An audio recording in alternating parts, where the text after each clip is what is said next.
So good afternoon, good evening. So good afternoon, everyone. Welcome to Women's League for Conservative Judaism, Jews in Comedy. This is a third of our programs in a series. And we thank Lois Silverman, who is communications co-chair of Women's League. And oh, thank you for spotlighting me. And Lois comes with a wonderful resume. She teaches at SUNY Utica Rome, which is now called SUNY Poly. And she's been involved in Women's League for many, many years in many different capacities, but always involved in communications. And we thank Lois for everything that she does. And for those of you who don't know me, I'm Debbie Goldich. I'm the International President of Women's League. And so I welcome all of you. I would ask if you have your name on your square and it says iPad or your husband's name, your partner's name, your dog's name, please rename yourself. It helps us to take attendance because, as you all know, our programs are open to our members. And if you're not a member, we like to know who you are and how you got to us. And we would ask you, honestly, if you'd like to participate in our programs, to please join Women's League.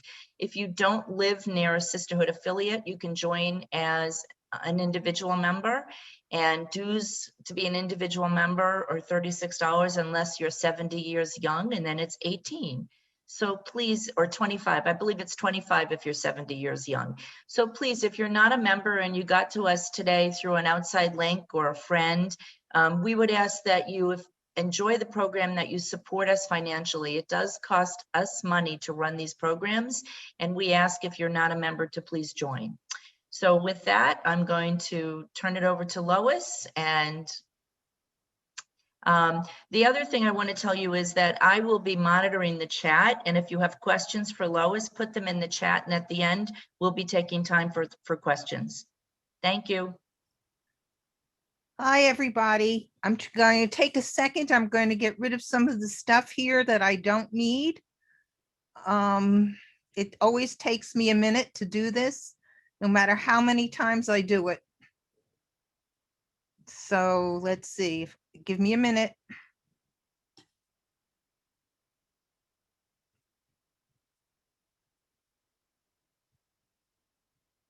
Can you see the screen? I hope so. I'm going to get rid of one more thing. And we'll start the show. Hopefully you can hear me and I can hear you. And we're going to start. Today we're going to be talking about TV comedy from the 1990s and the 1980s. Now, we ended the program with a question last time about why are so many comedians Jewish? And I went into my bag of tricks and I found an old video. And this is what some Jewish comics say about that. Ethnic groups are attracted to comedy. When the Jews were in the ghetto, they became the comedians because they were outsiders. You're sort of just looking in from the outside. If you make fun of your own in front of, the dominant culture here, you can move next door to them. It's how everyone got out of the tenements, by doing their special brand of humor. And it's helped everyone, because if you talk about it out loud, it should take away the curse of it all. And that's why I think it's certainly an American thing. Whether this is true or not, I don't know, but at least you got a partial answer. Now let's talk a little bit about Carl Reiner. For just about all of his 98 years, Carl Reiner made people laugh. He died this past Monday. Tributes have been pouring in all week, which brings us to this one from our Mo Rocca. First thing in the morning, before I have coffee, I read the obits. Seriously? Yes, if I'm not in it, I'll have breakfast. Even when discussing something grim. I think about how I'd like to go. What a show this would be if I was talking to you. Carl Reiner, who died last week at 98, couldn't help but sound sunny. He was rare in that I can't remember him being in a bad mood or him telling me about a bad mood. Legendary TV writer and producer Norman Lear, now 97, was close friends with Reiner for more than 50 years. This may be a little hokey, but what do you think kept him going so long? The same thing that keeps me going so long. We both like getting up in the morning. He missed it today. He missed it today. Carl Reiner didn't miss a lot. One of television comedy's founding fathers, Reiner first came into our homes as a featured player on Your Show of Shows. There is one thing I've learned being superintendent of this hospital for the last 16 years. It's this, that this is a hospital and not an experimental laboratory.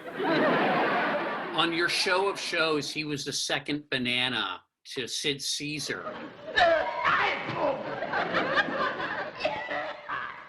I understand that Hughes is a reporter. Look, boy, we don't like reporters. What made him so good in that role? Carl had no need to be the principal in anything. A lot of comics do. And so he could be very funny as a sidekick and a straight man. The Dick Van Dyke Show. Reiner is probably best known for creating The Dick Van Dyke Show, which began airing on CBS in 1961. It starred Dick Van Dyke as the head writer of a fictional TV program. He's the head writer of the Alan Brady Show. Oh, sure. Is that still on? Reiner played the blowhard host. Hi there, remember me? Hi.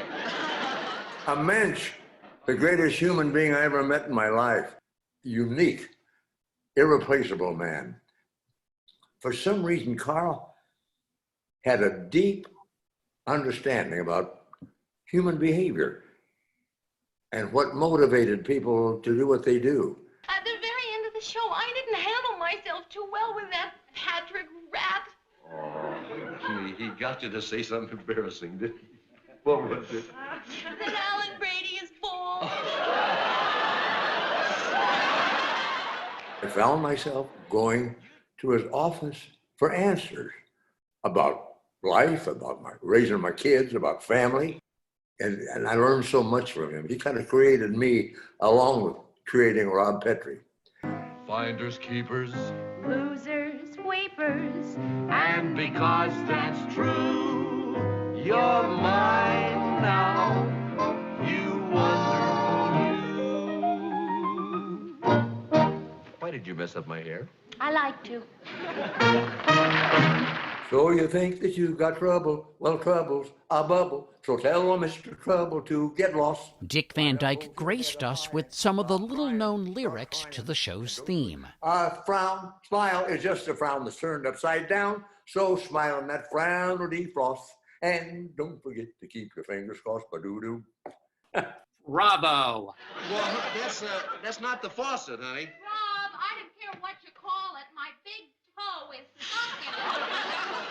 Carl understood there's no such thing as an adult.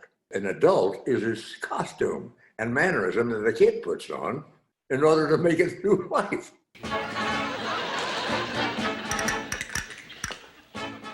There was no venue where Reiner didn't kill. On stage, on TV. In this razzle-dazzle world of television, each new season sets the networks in a spin. After many years, I have a strong suspicion it's a weird whiz we're in. As a film director. And action. I'm a jerk. And sometime actor. At my age, I think I'm in the right to be selfish. Oh, and remember comedy albums? He and Mel Brooks had one of the biggest with The 2,000-Year-Old Man, with Reiner once again playing the straight man. All right, what should I do? Give me a boost. A boost, Yeah, yes, like double this? somersault. Okay. Never leave your eyes off your face for this. And one, and two, and wait, let's reconsider. That's 100% Carl Reiner. And that's why he worked so well with Mel, because Mel will tell you himself. He needed to be up front. and Carl was a champion from the sides. Carl and Mel were a match made in comedy heaven. But Reiner's lifelong co-star was his beloved wife, Estelle. I had a lot of hair in those days, black hair, Black wavy. hair. The couple reminisced about their first meeting back in 2007 with Tracy Smith. Really good looking, but typical. I said tall, dark, and handsome. Hey, you're adorable. Be yourself. 10 years later, after Estelle had passed away, Reiner reflected. Having a good marriage and good children, a good life is what you send out to the world. I have 3 children, non-toxic children, all have done great things and are continuing to do great things. And I had a marriage of 65 years. That's the only thing that really defines me. There's a stereotype about comics being dark. Carl Reiner was all light. A few days ago, Norman Lear's son-in-law, our own Dr. John LaPook, sent us this video clip of Carl Reiner greeting Lear at a party in 2000. It's strange to say it in this season of coronavirus, but he was a great hugger. You know, it's a gem, that little bit of photography of him hugging me. That, in a sense, is the essence of Carl also. And it sounds like he loved being with his friends. There was never a better friend. The LA Times obit talked about pure joy, and that's what he brought to everything, pure joy. So that was Carl Reiner. Now we're going to go and delve into the 70s a bit.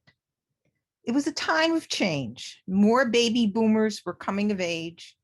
It was the end of the Vietnam War, the rise of the civil rights movement, women's liberation movement, and others. Now, TV was the last medium to really change. Literature, the printed media, loosened its censorship early in the 20th century. People chose to buy, chose to read. Radio changed to mostly music only, as well as talk and news in the 1960s. Film fully threw off censorship in 1969, when Midnight Cowboy was the first X-rated film to win Best Film Oscar, and it signaled the end of the Hays Code, which is what we called the producer's code of censorship. Television lagged behind because it was the most intimate medium, since programs came into people's living rooms. Advertisers controlled programming, and they were afraid how programs would how programs would play in Peoria and the Bible Belt. Now, we're going to talk about Norman Lear, who you saw in that previous clip. He really was a force that changed the medium of television. He was a child of Jewish immigrants, and he calls himself a Jewish atheist. Throughout the 1950s, Lear and Ed Simons turned out comedy sketches for Martin and Lewis, Roland and Martin, and others. In 1959, Lear created his first television series, a half-hour Western for Revue Studios called The Deputy, and it starred Henry Fonda. By the way, in 2017, Norman Lear was honored as one of the new Jewish homes 8 over 80.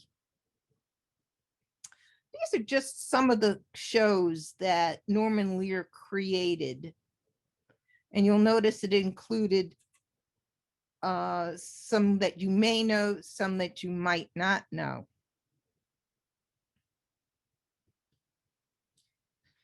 He tried to sell a concept for a sitcom about a blue-collar American family to ABC, but the show was, both pilots were rejected. One pilot was called Justice for All, and that was in 1968, and those were the days in 1969. A third pilot was hawked and then picked up by CBS. It was called All in the Family, and it was based loosely on the British sitcom Till Death Do Us Part. And it was about an irascible working class Tory and his socialist son-in-law. And it was taped. And of course, that was the British format.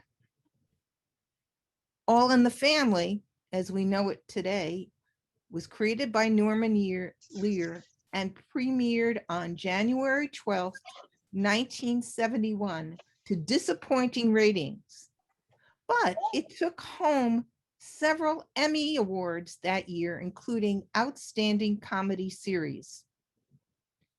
It became the first class-conscious sitcom. Like its British inspiration, the show was about the generation gap between a reactionary patriarch and his more liberal offspring. All in the Family ran for 9 seasons on CBS. Like the rest of Norman Lear's shows, it represented a turning point for its topical, controversial themes such as race relations, homosexuality, feminism. It was an effect to reach baby boomers' audiences, and it was known for representing the kind of ordinary working people who had thus far been invisible on the television screen. Now, from the earliest post-war American sitcoms showcased primarily affluent white families like the Cleavers in Leave It to Beaver, the Andersons on Father Knows Best, and the Nelsons on The Adventures of Ozzie and Harriet. Of 262 situation comedies from 1946 to 1990, only 11% had featured blue-collar characters as heads of households. In the 50s and 60s, the genre was dominated by professional college-educated protagonists and their impressive, pristine homes. Think of Mrs. Cleaver walking around doing housework in high heels, a dress, and pearls. Now, there were exceptions. The 2 ethnic comedies that came directly from old radio were The Goldbergs and Amos and Andy. Now, The Honeymooners were the other exception, which aired in the mid-50s and starred Jackie Gleason as New York City bus driver Ralph Cramden. Now, the changes in the 1970s, when the media discovered the American working class as the country confronted a host of economic changes and social shifts, stem from, of course, as was mentioned, the civil rights and women's liberation movements. The prosperity of the post-war era gave way to a period of instability, including sluggish growth, record inflation, high oil prices, deindustrialization, and foreign competition. Think about the Arab oil boycott that happened in, I believe it was 1972-73. Many white Americans found that their share of the post-war bounty was shrinking, threatening their standard of living for the first time since the Great Depression. Now, Carroll O'Connor starred as Archie Bunker in All in the Family. He was a warehouse dock worker who drove a taxi for extra income and lorded over his family in their Queens row house, as pictured here. One of television's comedy's first white hourly wage earner. He was determined, he undermined the media perception that white Americans made up a homogeneously middle-class demographic. Now, Archie chomps cheap cigars, swills supermarket beer, and controls all foreign and domestic rights to his favorite chair in front of the battered TV, it read in a 1971 Newsweek review of the TV program. Archie was a reactionary patriarch, and he lorded over his more liberal offspring. He was a retrograde, incapable of dealing with the modern world, a simpleton left behind by the social upheavals of the 1960s and 70s, and a pathetically displaced historic loser. Now, Lear used him as a device to make racism and sexism look foolish and unhip. A satirical and exaggerated figure, what one TV critic called hard hat hyperbole, but not everybody got the joke. That should be hyperbole, excuse me. Now, liberals protested that a lovable bigot was Archie Bunker, but Archie actually made intolerance acceptable. Archie was relatable to audience members who felt stuck in dead-end jobs with little hope of upward mobility, and who was similarly bewildered by the new rules of political correctness. To these white conservative viewers, he represented something of a folk hero and sympathized with his longing for the good old days.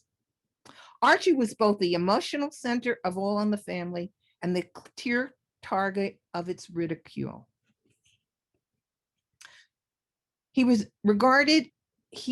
is regarded as one of the greatest television series in history.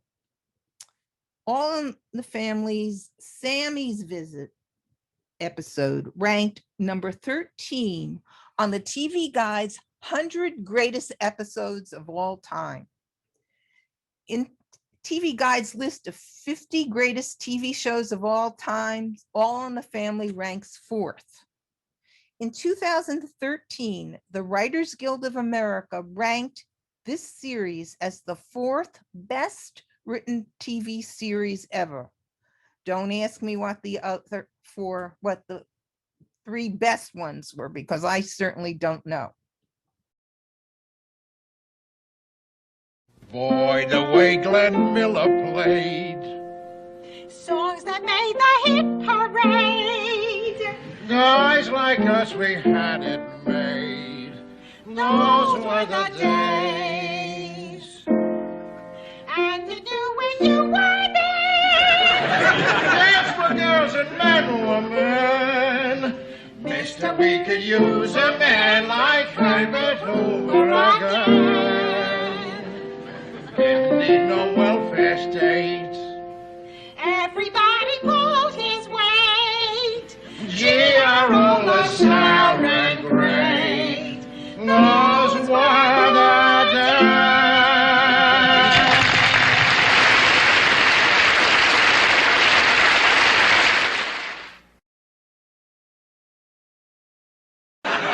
Here we are. All right, everybody clam up. Look what they did to Mr. Archie Bunker, speaking in reply to the editorial broadcast last Saturday.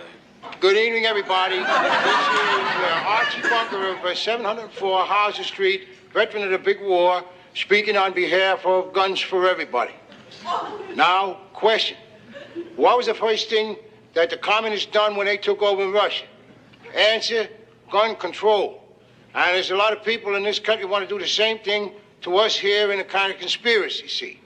You take your big international bankers, they want to, masticate the people of this here nation like puppets on a wing. And then when they get that done, turn us over to the communists. Oh, Archie, I'm glad they put you on a stool. You look taller sitting down.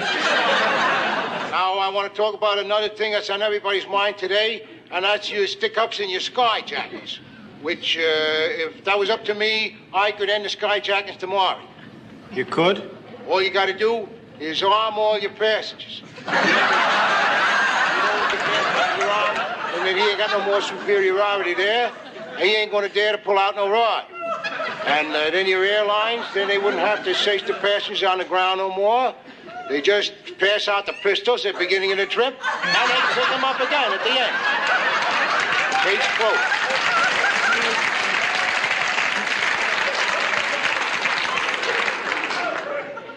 That's incredible, Archie, the next step is to get them to pay me like a fella. What do you mean by that? Oh, they're putting me on regular next week, but they're paying me less than they paid the man who used to run the forklift. Oh, well, come on, Irene. After all, it's a well-known fact. Men are worth more than women. Oh, yeah. I think that, if God had meant us to be together, he'd have put us together. Well, look what he's done. He put you over in Africa. He put the rest of us in all the white countries.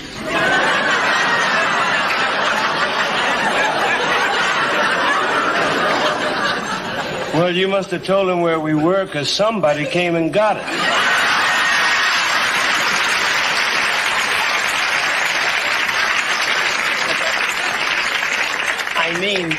There was work for us. And how could you resist? Free transportation, room, board, chains. I think you're talking about slavery there, Sam. I want to tell you that I was always dead set against slavery. Glory, glory.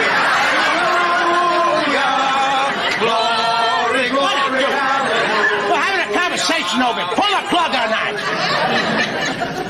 You see that? You can't learn them nothing. There's Munson with the briefcase now there, Sammy. I'll let him right in. Oh, hi, Arch. Munson, we're waiting for you. Where were you? I'm sorry I took so long, Arch, but I bumped into Bonnie Hefner with his camera, so naturally I had to go back and get mine. Mr. Davis, this is an unexpected pleasure. My pleasure. Thank you very much. Can I get a picture, Mr. Davis? Come on, Munson, no pictures. Oh, no, this one is for me. Mr. Munson, would you stand over there? I want one picture taken with Archie, Bunker, my friend, and me. You want me? Yes. Now, on three, okay? 1, 2, 3.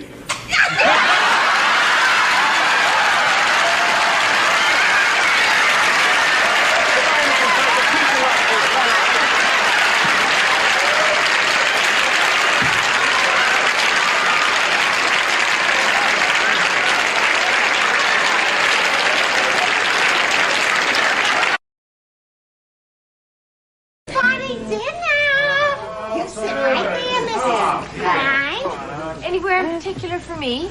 Ruth, why don't you sit by me? Thank you. Here, sit here, Mama. Oh, doesn't the table look lovely? Well, come on, let's put on a kosher feed bag here. Not yet. What are you doing with that on your head? Come on, Murray, this is a dinner, it ain't a funeral. This one's for you. Oh, come on, look.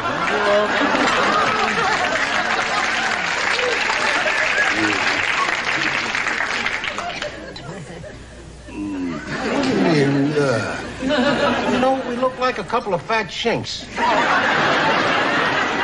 is for you, Auntie.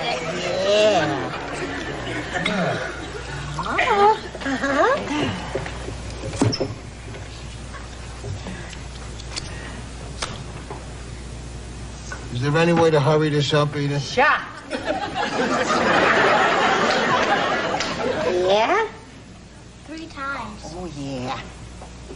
1, 2, 3. Blessed is the eternal power that inspires our people to kindle the Sabbath lights. Oh, amen. Oh, Now, wait a minute, there's more. May we be blessed with a life of joy and peace. Amen. Amen. All right, now, can we begin, huh? Not until you bless the wine. Oh, yeah, I said I was going to do this. Let's see this here. Blessed are you. Stand up. Don't holler at me, huh? Blessed are you, our God, ruler of the universe, creator of the fruit of the vine. Amen. Amen. Drink, everybody. Oh, here's your help. Oh, this wine is delicious. Terrific. Can we begin now? Not until you bless the bread. Oh, well, not the one here. Oh, yeah, this is the Jewish one. Baruch. come on. Can't you read this, huh? You're the Jew here. I don't need that. Baruch atah Adonai Eloheinu melech haolam hamotzi lechem min haaretz. Amen. Amen. Gee, what a show-off. Here's the bread. Pass the bread. Here, Mama. Here, Archie. Don't eat all of it. Pass it along. For you. Thank you. Thanks, Mama. Don't mention it. Shabbat shalom. Shabbat shalom.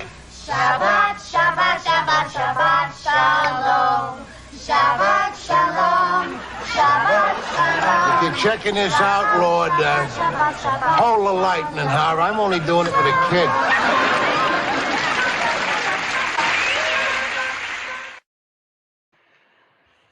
Norman Lear also did a number of other groundbreaking, if you will, comedies.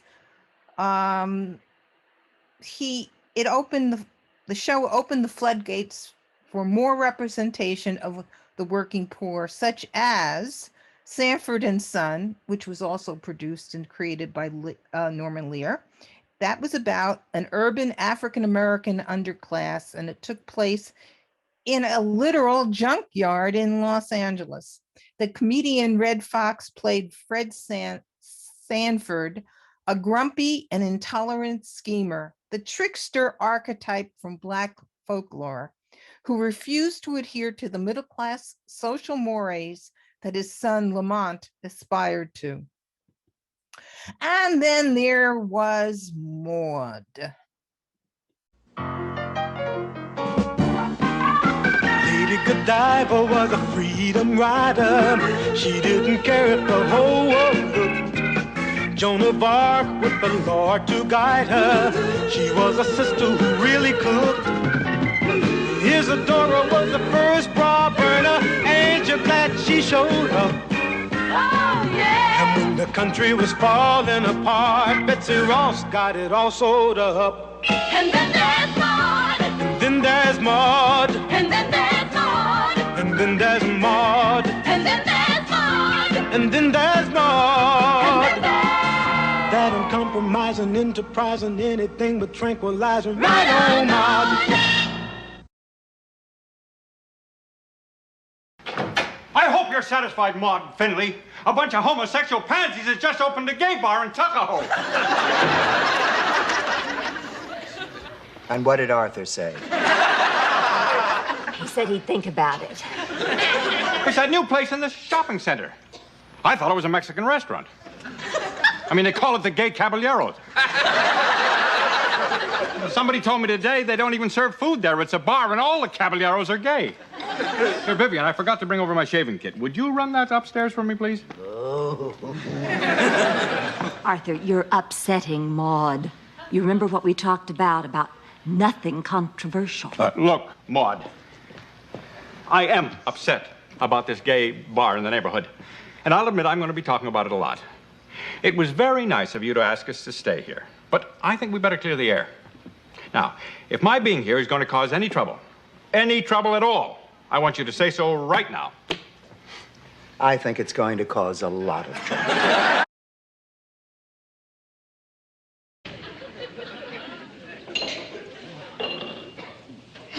Better make me a double. I'm drinking for two, you know. Excuse me. I think I'll check up on Philip.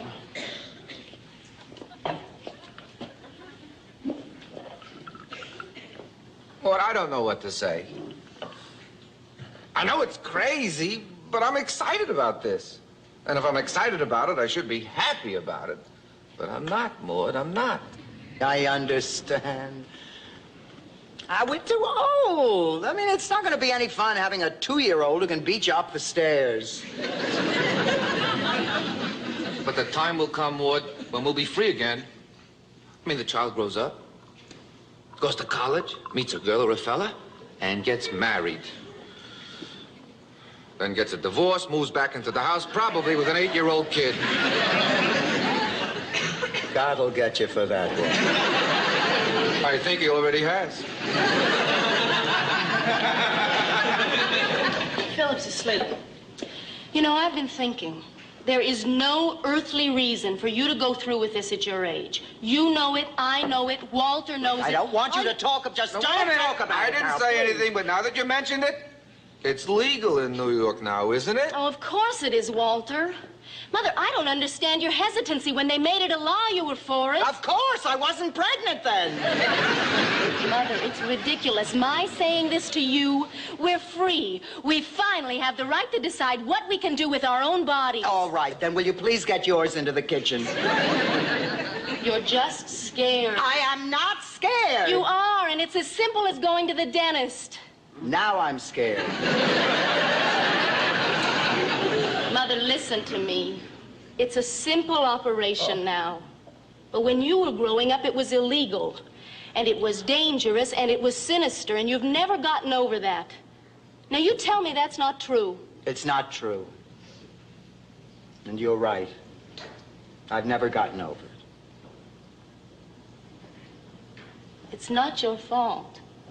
When you were young, abortion was a dirty word. It's not anymore. Now, you think about that.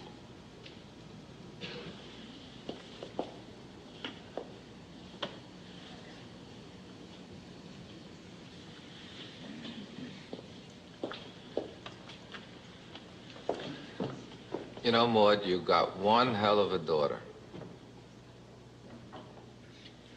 Oh, Walter, it's so silly.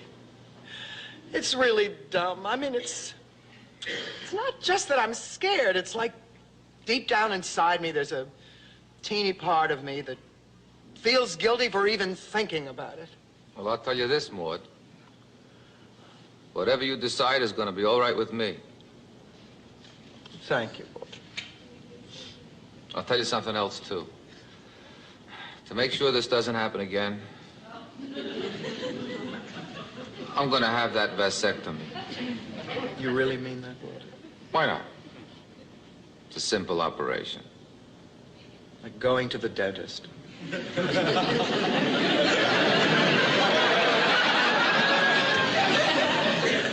Well, maybe I ought to think about it. And that was Maude. Now, another show that he created was the Jeffersons. Well, we're moving on up to the east side, to a deluxe apartment in the sky. We're moving on up to the east side. We finally got a piece of the pie. Fish don't fry in the kitchen, beans don't burn on the grill. Took a whole lot of trying just to get up that hill. Now we're up in the big leagues, getting our turn at bat. As long as we live, it's you and me, baby. There ain't nothing wrong with that. We're moving on up to the east side, to a deluxe apartment in the sky. We're moving on up to the east side. We finally got a piece of the pie. Do both y'all live here? Uh-huh, someplace, ain't it? Yeah. I didn't know the Jeffersons had a couple. A couple of what? A maid and a butler, you two. Butler, what? Yeah, they must be real rich. Hold it, Diane. We are the Jeffersons. Are you right, Louis? He's a great joker. He's not joking, Diane. Oh, you got to be kidding. How can you afford to live in a place like this? You ain't tall enough to be no basketball player. Say what? And you too old for a rock and roll singer. Look, this is our apartment. Then you got to be a number runner. I'm getting out of here. No, hold on. I don't run nothing except my own business. That's true, Diane. He owns some cleaning stores. Including the one downstairs. Oh, I'm sorry. Excuse me. Diane, wait. Wait, Diane, what's the matter? Well, I thought you was a maid like me. You a maid? Yes, what difference does that make? Plenty. Why ain't you out maiding someplace? Don't mind him, Diane. No, it does make a difference. Mr. Jefferson is right. Mr. Jefferson? It's George, Diane. She was right the first time, Mr. Jefferson. I better be going. Thanks for the coffee. Wait, promise you'll drop in tomorrow and have another cup of coffee with me? I want us to be good friends. Well, I will if I can. Bye, Mr. Jefferson. Bye. You hear that, Louise? She called me Mr. Jefferson. Mrs. Louise. Two can play at that superior jazz. And that was the Jeffersons. Now, I'm really sorry that we didn't look at more Jewish comedians that you may have known. And we could have included these women.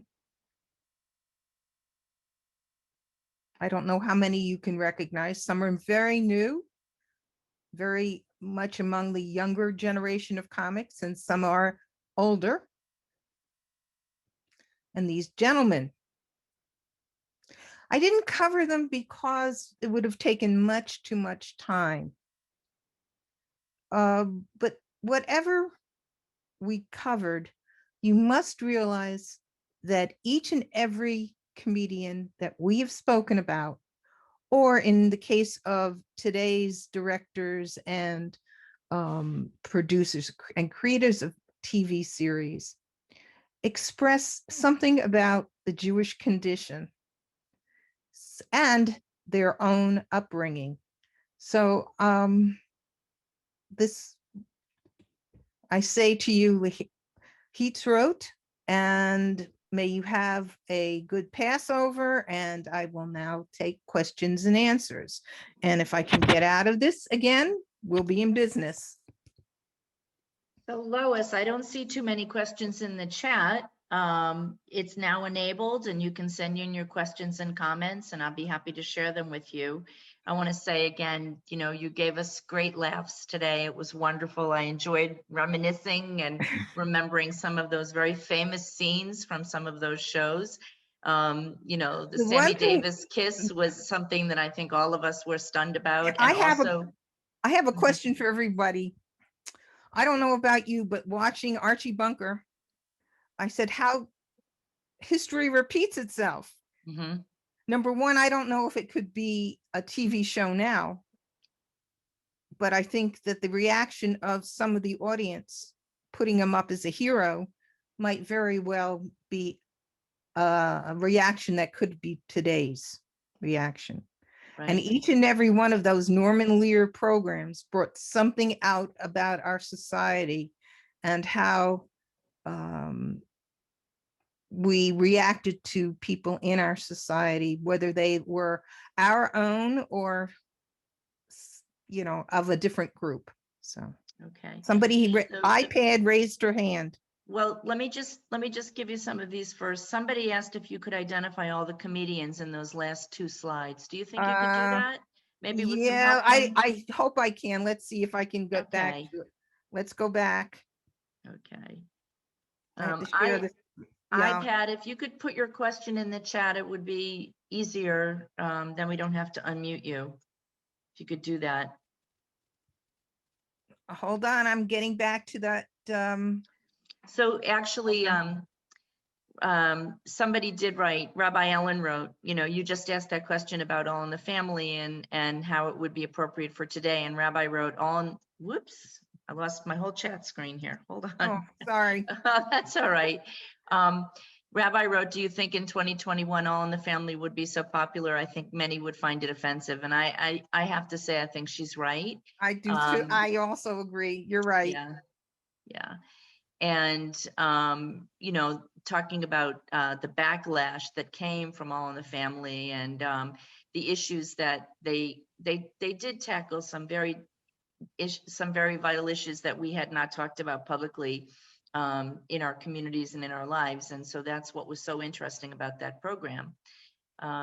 We probably still don't as much as we should talk about it. When I was putting this together, I was wondering, I mean, we talk about our not being prejudiced, or did I stop the recording? No. Okay. I'm just trying to get rid of the panel here. Excuse me. We try to be not prejudiced at all, and you know what? There's still something in the background. Sure. It's still relevant, and it's still an issue for us today. And you were asking about the ladies here. Let's see if I can do it. I think I might have one problem. All right. The lady upper right is Gilda Radner. Estelle Getty. And Sarah Silverman. Lisa Kudrow. Please don't open your mics and speak. Let Lois do this, okay? There's too many Lisa reverberations. Kudrow. This is Sarah, what's her name? Parker? Jessica Parker. Jessica Parker. And of course, Roseanne Barr, and that's Rochelle Ditch. And I think this is Handelman. Chelsea Handler. Chelsea Handler. Handler. Okay, see? Now the gentleman, I might do better. That's Henry Winkler. That's Eugene Levy. That's what's his name? Don't tell me. Talman. Okay, and that's Adam Sand. You didn't see that. Look at that. I pressed the Adam Sandler, Andy.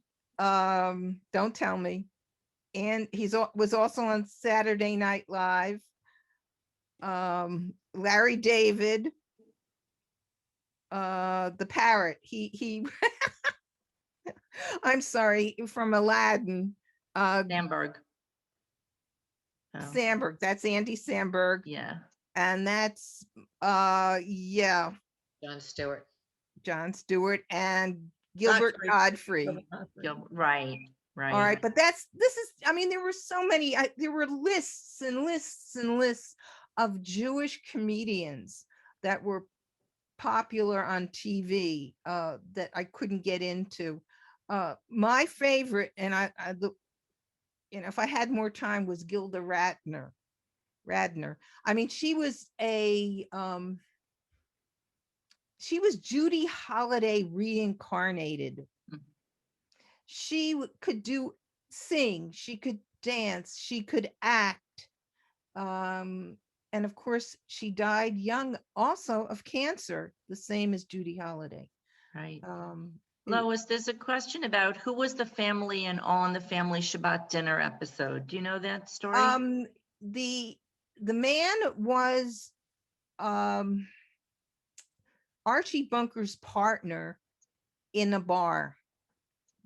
Towards the end of the series and before it became Archie's place, Archie bought a bar, and this was his partner, a Jewish man.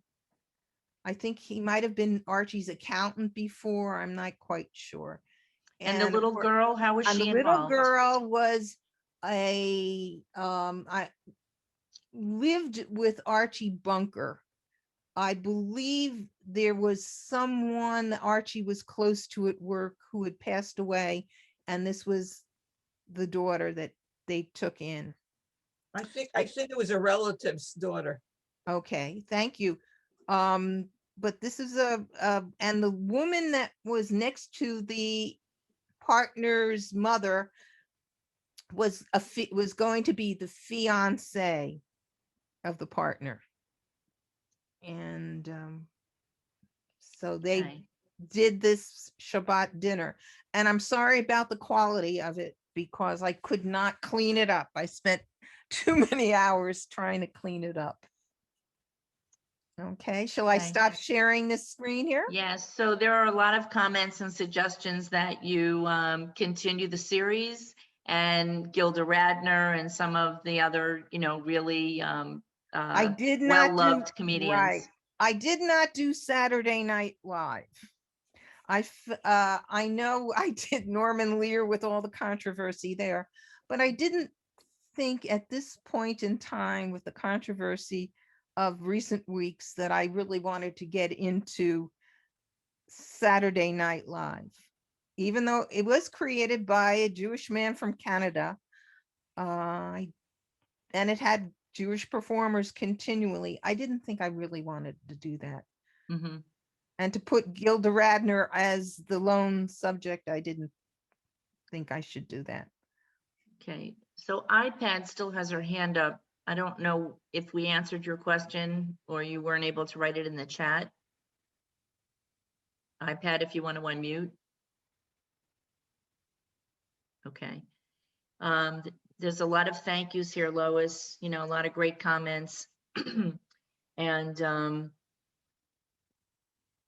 yeah, I'm just trying to, some of them came to me indirectly, some came publicly, I don't know. There's just a tremendous amount of thank you. And Susan Sparrow said that, somebody asked about Borscht Belt comedians.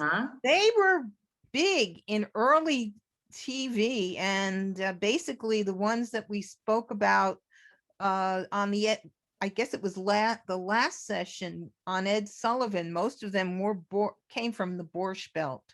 Some of them were very interesting. I had a conversation with a man who knew Jerry Lewis when he was a teenager. Jerry Lewis worked at the Borscht Belt, wanted to be a musician or a singer, and he didn't make it. And he worked summers in Pennsylvania at some kind of, I'm sorry, not in Pennsylvania, in the Catskills, at a very, very small resort. And this man became friends because they had a mutual friend, and they were this man was a little bit younger than Jerry Lewis. And the story goes how driven Jerry Lewis was. And of course, he learned from everything he did at the Catskills, as did most of the other comics. So, but I thought that it was interesting that I was told that he wanted to be a musician first, because one of the things he did later on in his career was make albums of American standards in the style. I guess it was his own style, but he sounded a lot like Al Jolson. So there are a lot of comments here about a show that's called The Neighborhood, which is a new sitcom. And a lot of people are writing the same thing, which it says that it seems like it's an offshoot of All in the Family. It's a white, small town liberal family, and they move into the hood. And so there's a lot of comments saying that there's a lot of similarities between that. And so there are a lot of comments about that. And I've not seen that show. I don't know. I haven't seen it either. No. Okay. Apparently a lot of people on have seen it, and there are similarities between that and All in the Family. Somebody wrote Jerry Lewis's aunt owned the Browns Hotel. Maybe that's the hotel where he got his. He did not own the Browns Hotel. He worked there. No, Jerry Lewis's aunt owned it. Oh, aunt. Oh, I'm sorry. I thought he said Jerry. That's my Boston accent. Excuse me. No, I apologize. Yeah, he worked there quite a bit, either as a duo lot of actor comments by that he himself. was. A lot of comments. He was at the Browns Hotel and his aunt owned it, and that's why he was there. So, let's see. Wonderful rest. Everybody's just thanking you so much, Phyllis. Lois, for all the Phyllis. Let me see, Phyllis, Betty, Rebecca. I'm just reading them all, and they're all thanking you. And thank you. It's just fabulous, and all the work that you do to put into this. So, Phil Silvers is another person that they suggested. Phil Silvers was one of my favorite. Top banana. I mean, Sasha Baron Cohen. Lots of people. Yes. Lots of suggestions. I didn't think of Sasha Baron Cohen as an American, and I apologize. He's not from North America.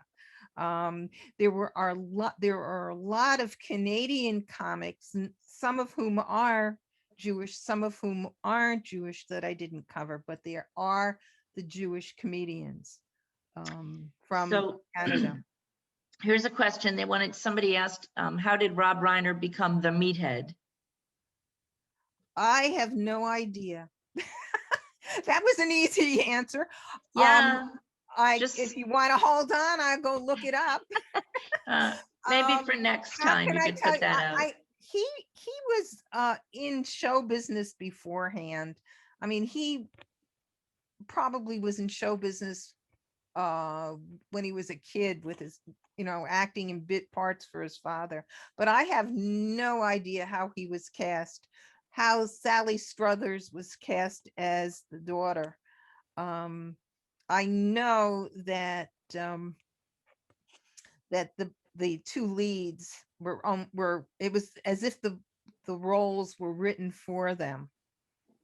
But no, I couldn't tell you that. I'm sorry. So somebody wrote that they are late to the party, and this is the first in the series that they've seen. They missed the first two. And so Rabbi posted in the chat that the previous programs which you presented on Jews and Comedy are available on the Women's League website, and the link is here. Of course, in order to get into the Women's League website, you have to be a member of Women's League, as I said a little while ago, and you put in your name and your password, and you'll be able to see the first two programs again. They are edited by Lois. Thank you, Lois. And they are on the Women's League website, so you can do that. All kinds of thank yous for a great walk down memory lane. All right, Jewish here's one that comedians. says Norman Lear's father called him meathead. What was that one? I didn't see. I have to go back to that one. So that's probably why they put it into the script. It was a name that Norman Lear affectionately remembered. Let's see. Oh, here is he looked it up, and it says that Norman Lear's father called Norman Lear meathead, meaning he was dead from the neck up. Oh God. Okay. All right. So if you would like to see these programs again, Rabbi posted the link, and you can write that down or copy and paste it. And you can also get to it if you go on to the members only portal of the Women's League website and click on it. There's it's identified there on the front page, I believe, and you can get to them there if you want to see them again in this one. So Lois, we thank you so much. You're welcome, and everyone have a good and happy Passover.